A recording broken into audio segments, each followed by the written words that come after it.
오늘 시사천국 악마의 대변인들 파트 2로 시작해 보겠습니다. 기후와 노동, 소수자의 목소리를 내는 장혜영 전 정의당 의원, 그리고 청년과 보수개혁을 위해 고군분투 중인 문성호 개혁신당 대변인 두 분 모셨습니다. 안녕하세요. 안녕하세요. 네, 안녕하십니까. 두 번째 날개를 보니까 이제 좀 적응이 되시죠?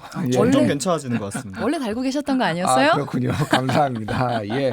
자, 오늘 현안이 굉장히 많아요. 예, 선거와 관련된 얘기도 있고 또 다른 시사 현안도 많은데 오늘 12.3 내란에 가담했던 한덕수 전 국무총리의 항소심 2심 결과가 나왔는데 1심에서는 징역 23년이었는데 2심에서는 징역 15년. 그래서 형량이 8년이 줄었습니다. 이거는 어떻게 보셨는지 먼저 장혜영 의원님. 네. 그러니까 1심 판결에서 사실은 굉장히 사이다 판결이다 이런 평가가 많았잖아요. 그러니까 검찰 구형인 15년에 8년을 더해서 23년을 얘기하면서 한덕수 전 총리가 어떤 종류의 부작위로 인해서 이 내란에 사실상 방조하고 가담하게 되었는지를 설시하게 됐는데 형량이 8년 줄어든 측면에서는 좀 아쉽지만 보수적인 법조인들의 시각에서도 이 판결은 인정할 수밖에 없다라고 하는 방식의 판결을 2심 재판부가 내린 것은 아닌가라는 생각이 듭니다. 사실 내란 방조라고 하는 게 약간 법리적으로 집합범으로 규정하기에는 좀 무리스러운 부분이 없지 않아 있었다고 하잖아요. 근데 이 부분에 있어서는 내란 방조보다는 명확하게 이 내란 중요 임무 종사라고 하는 부분을 얘기하고 내란죄란 그 어떤 죄하고도 비교할 수 없이 중요한 범죄다라고 설시한 점에서 저는 보수적이지만 단단한 판결이었다 이렇게 생각합니다. 그렇군요. 문성호 대변인은 어떻게 보셨습니까? 저는 이제 징역 23년이 좀 과했다라고 생각하는 사람이었어서 그런 의견들이 1심 때 좀 나왔어요. 왜냐하면은 같이 이제 내란을 그렇죠. 주도했던 다른 사람, 윤석열 대통령 빼놓고 예. 나머지 사람들의 형량과 비교했을 때 너무 많이 나왔다. 뭐 이런 얘기도 있었어요. 그러니까 우리가 약간 이해를 쉽게 뭐 과거의 예를 들자라고 하면 과거에 전두환 아니면 노태우 대통령 이런 시기에 다 재판을 받으셨지 않습니까? 그 당시에 노태우 대통령의 형량이 22년 6개월이었어요. 22년 6개월. 예, 그러니까 이 한덕수 총리께서 총리로서 가지고 있는 권한이나 의무에서 그 당시 했어야 되는 일들을 제대로 하지 않았고 혹은 종사하면 안 됐던 것에 협조했던 건 맞으니까 유죄 판결이 나오는 건 전 온당하다라고 생각은 하는데 우리가 비교해봤을 때 그 흔히 얘기하는 전두환 세력 하나의 세력이 쿠데타를 일으킬 때 정권을 탈취하려고 할 때 노태우만큼의 역할을 한덕수 총리가 하셨느냐 이렇게 보기는 좀 어려움이 있다라고 생각을 해서 법의 형평성 차원에서 이분에게 잘못이 있다는 유죄 판결은 온당하지만 뭐 23년의 징역은 너무 과했다. 연령대도 많으신데 23년 받으시면 거의 뭐 못 나오시잖아요. 이분 생이 끝날 때까지. 예. 이건 좀 뭐 과했다라고 생각을 했는데 단정할 수는 없어요. 뭐가 됐든. 예. 그런 부분에서는 좀 깎일 수밖에 없는 형량이지 않았나 이렇게 생각하고 있습니다. 그렇군요. 예.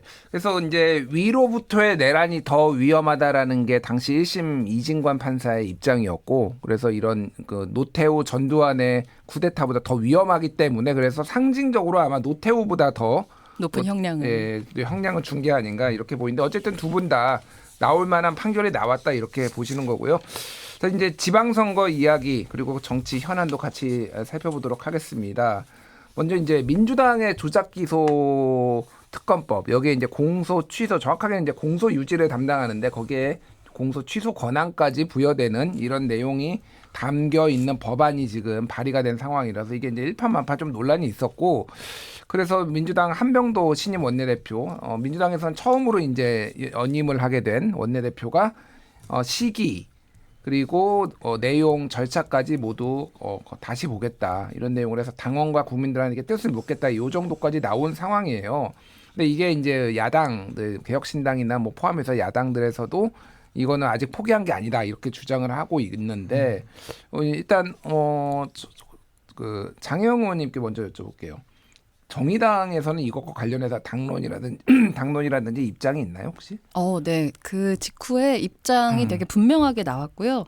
입법 권력이 대통령을 엄호하기 위해서 사법 절차를 뒤흔드는 선례다. 이런 선례를 만들어서는 안 된다라고 굉장히 강력한 비판의 입장이 나갔습니다. 그렇군요. 사실 많은 분들이 이미 지적하고 계시는 건데 그 이재명 대통령이 그 공직선거법 3심 그 유죄취지 파기환송 그 판결이 났었을 때 굉장히 사법부에 대한 불신이 높아지면서 이런 말들이 있었어요. 그 판결이 내용적으로도 공정하고 정의로워야 되지만 보기에도 공정하고 정의로워야 된다. 이런 얘기가 많았습니다. 예. 그런데 지금 대통령에 관련된 여러 재판들에 대한 이 수사에 대해서 입법 권력을 동원해서 국정조사를 하고 그 국정조사가 끝나자마자 또 특검을 발의해서 심지어 대통령이 임명한 특검을 통해서 대통령의 죄를 없앨 수도 있다라고 하는 것이 어느 국민이 보기에 이게 대통령에게 관련된 게 없다고 생각하겠어요. 이건 진짜 오얏나무 아래에서 각근을 매는 너무 전형적인 행위이고 더군다나 행정부의 최고 권력 그리고 입법 권력을 동원해서 사법 판단을 무력화하는 것이기 때문에 이것은 입법 권력을 통해서 이 사법부의 이 삼권 분립을 무너뜨리는 것이다라고 말할 수밖에 없다고 생각합니다. 그렇군요.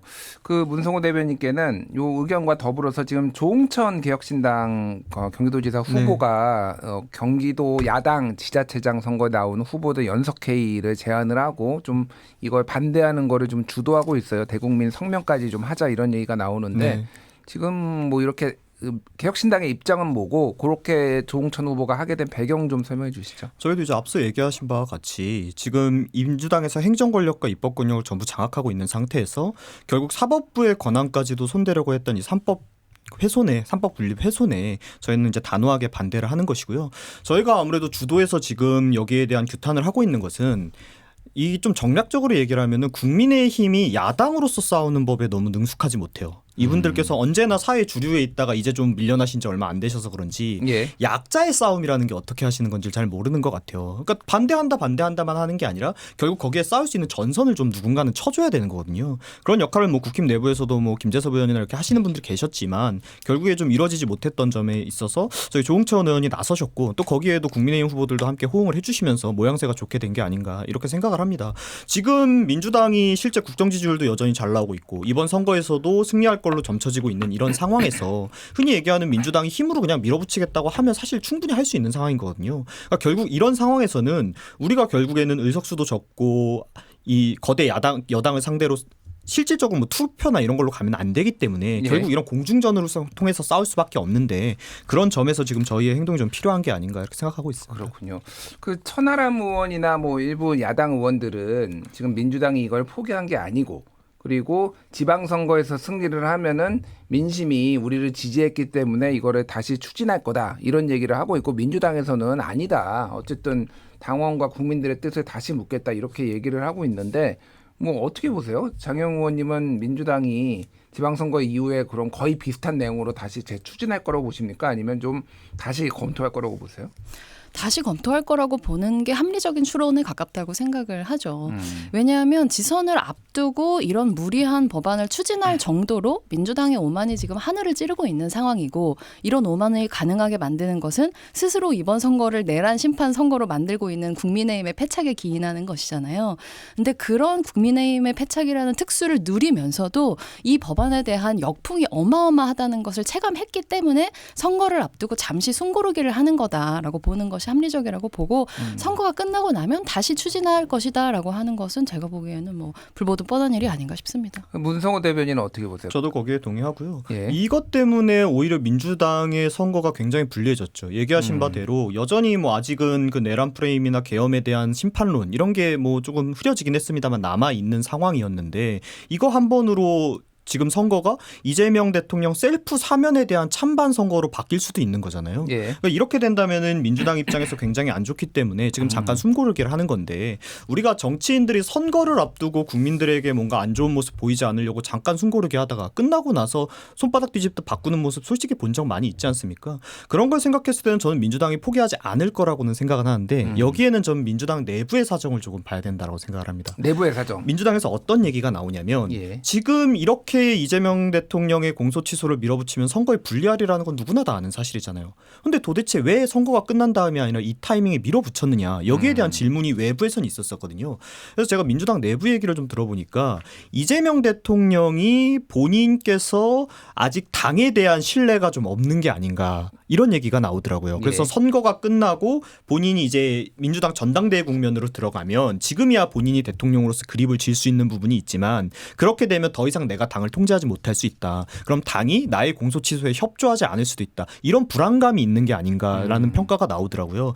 그 얘기를 그대로 얘기해 보면 반대로 이번 선거에서 만약 뭐 우상호 의원이라든지 김부겸 의원이라든지 이렇게 이재명 대통령하고는 조금 뭐 각을 세운다고 표현하긴 그렇지만 다른 계파야 결에 있는 분들이 특히 이제 험지에 나가신 분들이잖아요. 예. 이런 분들이 승리해서 민주당 내부에 그립을 지게 된다면 굳이 이재명 대통령 한 사람을 지키기 위해 당이 손해봐가면서 공소취소를 하지 않을 수도 있다. 이런 평가가 나오더라고요. 예. 반대로 그런데 김부겸 총리나 뭐 우상호 의원이나 이런 분들은 지시고 이재명 대통령을 보유하는 쪽에서 사람들만 승리를 한다거나 혹은 그 이후에 있는 계파 갈등에서 친 이재명 세력이 승리한다면 당연히 본인들의 어떤 계파의 수장을 지키기 위해서 또다시 공소취소를 추진할 것이다. 예. 이렇게 두 가지 의견이 나오는 것 같더라고요. 저는 합리적이라고 생각합니다.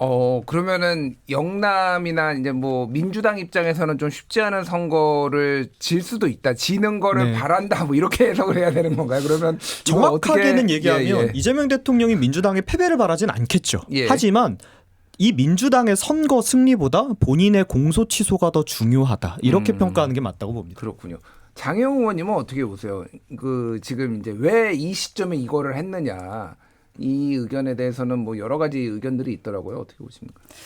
왜 이 시점에 공소 취소를 했을까? 사실 저는 이 검찰 개혁 국면이랑 좀 비슷하다는 생각을 사실은 했었는데요. 예. 2022년 그 대선 전후로 했을 때 2022년 대선 직전에 사실 이제 2차 검찰 개혁 법안을 추진해야 한다, 하지 말아야 한다. 막 의견이 분분했지만 선거를 앞두고 일단 숨을 골라야 한다라고 하는 쪽이 더 대세였어요. 근데 선거를 심지어 지고 나서 그리고 나서 급물살을 타가지고 마치 이 주로 그 당시의 해석은 지지자들을 다시 결집시키기 위한 용도다라고 하면서 이재명 대통령이 개항을 출마하고 그리고 이 법안을 통과시키고 이제 이런 국면이었던 거죠. 그래서 저는 어쨌든 이재명 대통령의 이 공소 취소 문제라고 하는 것은 사실 취임 직전부터 계속 있었던 이 사법 리스크 문제이기 때문에 이것이 아직은 지금 취임 이제 1주년이잖아요. 예. 네, 그러니까 레임덕을 말하기에는 너무 이르다라고 생각을 합니다. 그래서 문성호 대변인님이 얘기해 주신 것은 하나의 설로 가능할 수는 있지만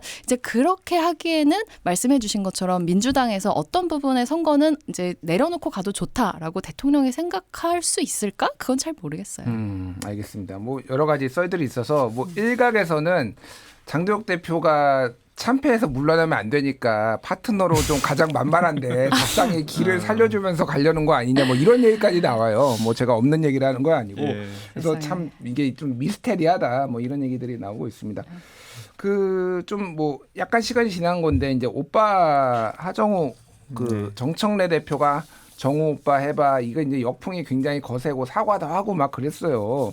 그래서 이거에 대해서 또 뭐 민주연구원 부원장 한 분이 뭐 이거를 이제 락강과 뭐 이제 빈곤 포르노까지 끌어들이면서 뭐 옹호를 하고 뭐 또 한 번 뭐 난리가 났는데 일단 장혜웅 의원님은 이 사안들을 어떻게 보셨는지 이 오빠 논란을 어떻게 보셨는지 굉장히 궁금해요. 네, 이거는 되게 단순한 문제라고 생각을 하는데요. 예. 그냥 어떤 초등학교 앞에서 여자 초등학교 1학년생을 붙잡고 아저씨 둘이 와서 한 아저씨가 다른 아저씨한테 오빠라고 해봐라고 시켰다고 생각해 보세요. 아니 그게 맞죠. 지금 네, 그러면 상황은. 예. 사람들이 어떻게 반응했겠어요? 당연히 아동 성희롱이라고 생각하고 경찰에 신고했을걸요?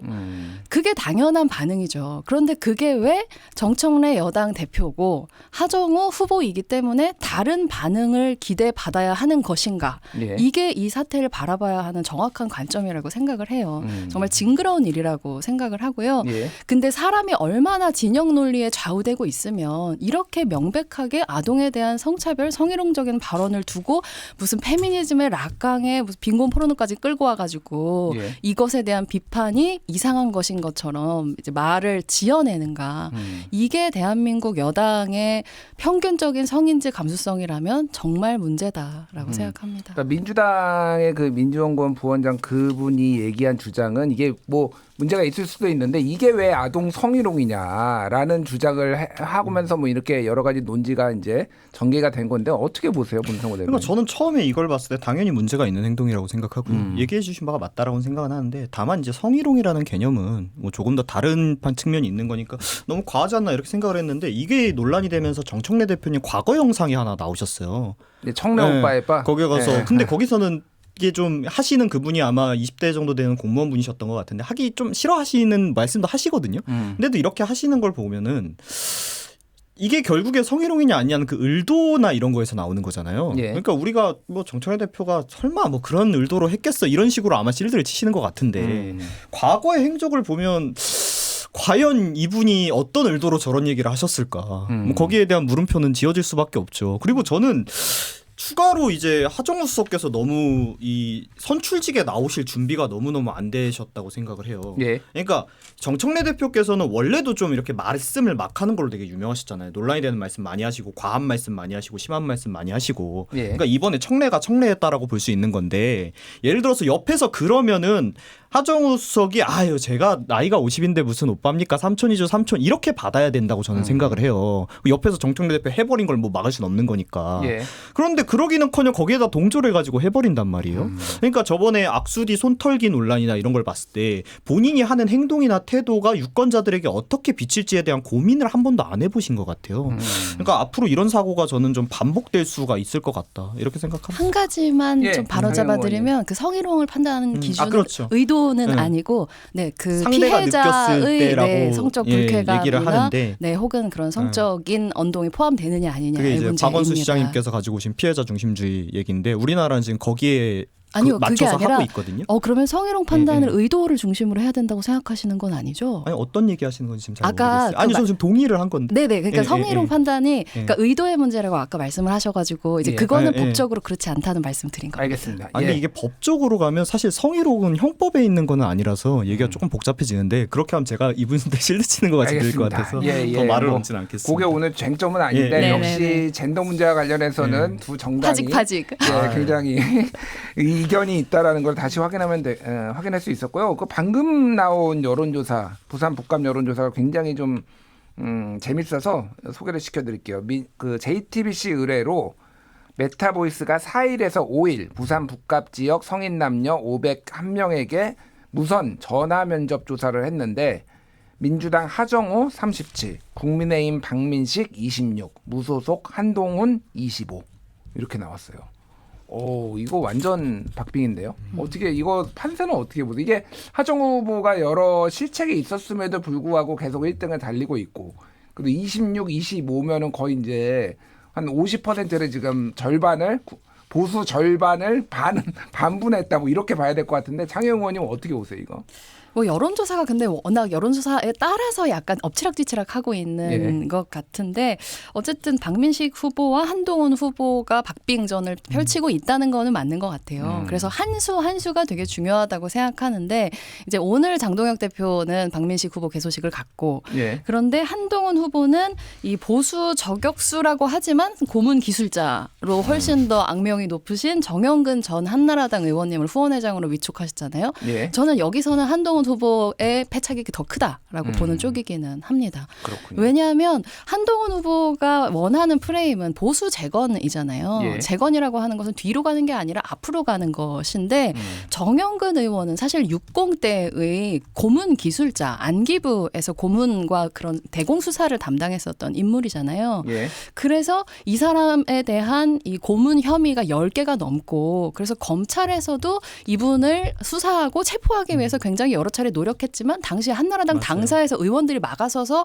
긴급 체포도 못했잖아요. 의원 면책 특권으로 빠져나가셨죠. 맞아요. 그래서 검사였던 사람이 어떻게 이렇게 검사들에게 정말 물을 먹인 그리고 사실은 국민들을 대상으로 고문 수사를 했던 사람을 자기의 후원회장으로 영입할 수 있는가. 저는 이건 보수 재건이 아니라 어떤 독재 시절의 향수를 떠올리게 만드는 그런 인물을 영입한 거기 때문에 보수 네. 재건을 기대하는 사람들에게는 판단력을 의심하게 만드는 처사였다. 이렇게 보고 있습니다. 알겠습니다. 그 정영근 전 의원 같은 경우에는 과거에 여기가 이제 지역구였어요. 그래서 여기에 삼선이었죠. 예, 영향력이 있는 것으로 추정이 되고 아마 그런 것들을 고려를 했던 걸로 보이는데 비판들이 계속 나오고 있고 문성호 대변인은 이 여론조사 수치 보면서 네. 단일화를 안 하면은 물론 이제 변화무쌍하니까 아직 네, 하지만은 지금 수치를 기본 전제로 단일화를 안 하면 이기기가 네. 쉽지 않아 보이거든요. 두 그렇죠. 사람이 어떻게 될 것 같아요? 그런데 그럼에도 단일화는 안 하지 않을까라고 저는 생각을 합니다. 예.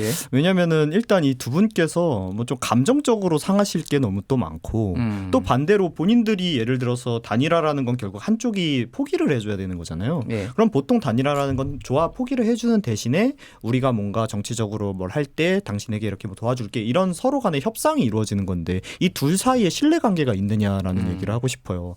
그러니까 지금 이제 박민식 장관 같은 경우에는 원래 여기에서 이제 의원 생활을 하시다 강서로 나가신 게 그 당시에 한동훈 대표가 국민의힘 대표로 있을 때 중진들이 험지로 나가라라는 어떤 그 요청을 받으셔서 강서라고 하는 국민의힘에겐 정말 험지로 나가신 거거든요. 그러니까 뭐 정확하게는 분당에 나가려고 그렇죠. 했다가 했는데, 예, 영등포로 또 가려고 했다가 이제 강서로 가게 된 거죠. 어쨌든 본인이 어려운 선거구에 음. 나가서 떨어지고 희생을 한 건 맞잖아요. 그런데 그 분에게 지금 본인이 자기 이제 당선돼야 되니까 비키시오 하는 그 전 대표를 향해서 어떤 신뢰감을 갖겠습니까?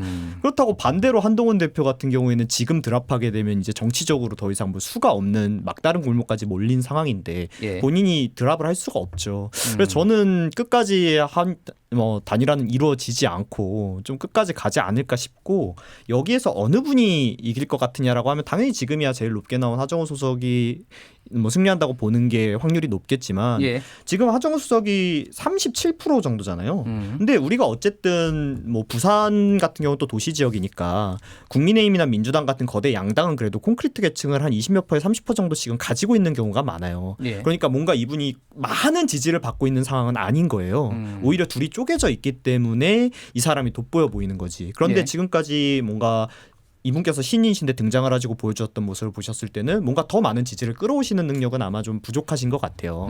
그러니까 뭐 승리를 하실 수도 있지만 또 반대로 지금 어느 과거에 예를 들면은 부산에 이제 무소속으로 나오셨던 장예찬 최고 같은 경우도 처음에는 지지율이 되게 높게 나왔어요. 여주에서. 20%대가 나왔죠. 그런데 결국에 마지막 선거에서는 10%도 이제 득표를 못 하셨거든요. 예. 그렇게 무소속에서 결국엔 사표 심리로 거대 양당으로 본인이 지지했던 보수면 보수, 진보면은 민주당 뭐 이런 식으로 우리나라는 사표 심리가 발동해서 가는 마음이 있기 때문에 이번에도 저는 그런 효과가 발동을 해서 뭐 잘 되면 박민식 장관께서 되실 수도 있고 한동훈 예. 대표는 좀 어렵지 않을까 이렇게 생각하고 있습니다. 그렇군요. 뭐 이왕 얘기가 나온 김에 평택을 얘기 잠깐 하고 서울시장 얘기를 해보겠습니다.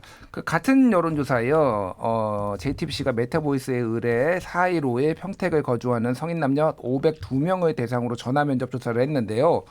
5명 오자구도인데 조국혁신당 조국 후보가 26, 민주당 김용남 23, 유이동 국민의힘 유이동 18, 그리고 황교안 11, 김재현 6 이렇게 나왔어요 지금. 와 이게 일단 조국 대표가 1등 뭐 오차범위 내기는 합니다. 그 조국 김용남 유이동 3명이 다 오차범위 내기는 한데 이게 플러스 마이너스 4.4니까 8.8%포인트가 차이가 나야 되니까 다 오차범위 내기는 합니다만은 조국 대표가 1등했어요. 네거티브 아니면 이제 그 김용남 후보에 대한 거센 지금 정체성 공격이 좀 있었거든요. 국민의힘 과거 보수정당 시절에 어떤 언행들에 대해서 문제 제기를 했는데 이게 먹힌 거라고 봐야 될까요? 어떻게 보세요, 장영 의원님? 그렇죠. 사실 형세로 보면 조국 후보 쪽에서 이 김용남 후보의 정체성, 그러니까 정말로 당신이 민주당다운 후보냐라고 하는 타당에서 그런 얘기를 하는 게 맞나 싶은 얘기긴 한데 예. 어쨌든 그게 상당히 유효타로 먹히고 있는 것이 아닌가라는 생각이 들고 김용남 후보의 반응을 보면 디펜스는 하는데 공격을 하고 있다고 느껴지진 않아요. 예. 조국 후보가 가지고 있는 여러 가지 리스크들에 대해서. 그래서 상당히 김용남 후보에 대한 조국 후보의 네거티브는 먹히고 있는 것 같다.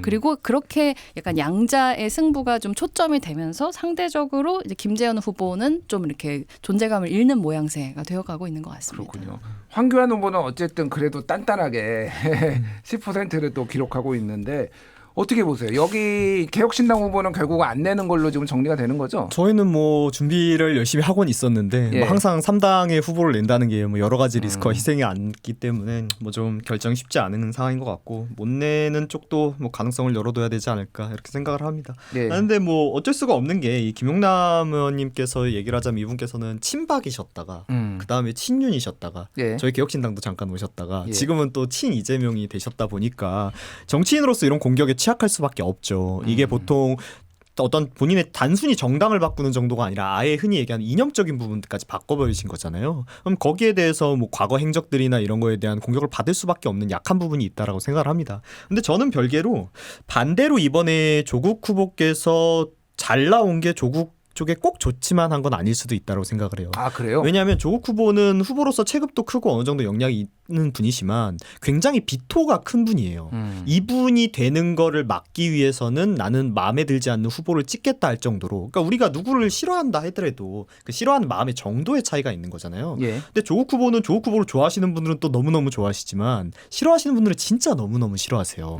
그래서 오히려 이 조국을 떨어뜨리기 위해 투표하는 계층이 전 있을 거라고 생각을 하거든요. 예. 근데 이게 조국 후보가 예를 들면은 좀 여조 같은 데서 그냥 뭐 별로 영향을 못 끼치는 것 같고 비리비리해 보이고 그러면은 본인들의 원래 마음대로 가실 텐데 오히려 이렇게 1등으로 치고 나오면 그런 마음이 있지 않을까 싶어서 그런 표들이 결국에는 그 다음에 있는 양대 후보 김용남 후보와 유이당 후보에게 몰릴 거라고 생각을 해요. 왜냐하면은 조국 대표는 신기하게도 보수 측에서도 진짜 싫어하는 분들이 많고 민주당 진영 내에서도 정말 싫어하는 분들이 많아요. 알겠습니다. 예, 예. 그런 역할이 있지 않을까 생각합니다. 이 여론조사에서 보면은 민주당 지지자 중에서는 45%가 김용남 지지, 39%는 조국 지지. 그래서 사실상 이제 반반으로 갈렸다. 굉장히 이제 흥미로운 내용입니다. 시간이 많지 않은데 서울시장 얘기를 해봐야 되겠어요.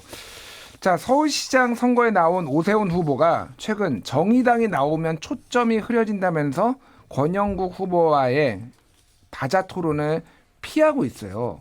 이거는 장혜영 의원님은 좀 어떻게 보십니까? 이거는 정의당을 공격하는 것 같지만 무시하는 것 같지만 예. 사실은 유권자들을 무시하는 발언이다. 이렇게 보는 게 좀 정확하다고 생각을 해요. 그러니까 오세훈 시장 입장에서는 사실 현역 시장이잖아요. 그렇기 때문에 도전자가 아니라 수성해야 되는 위치에 있고 나머지 정당의 후보들이 사실은 도전자의 위치에 있는 겁니다.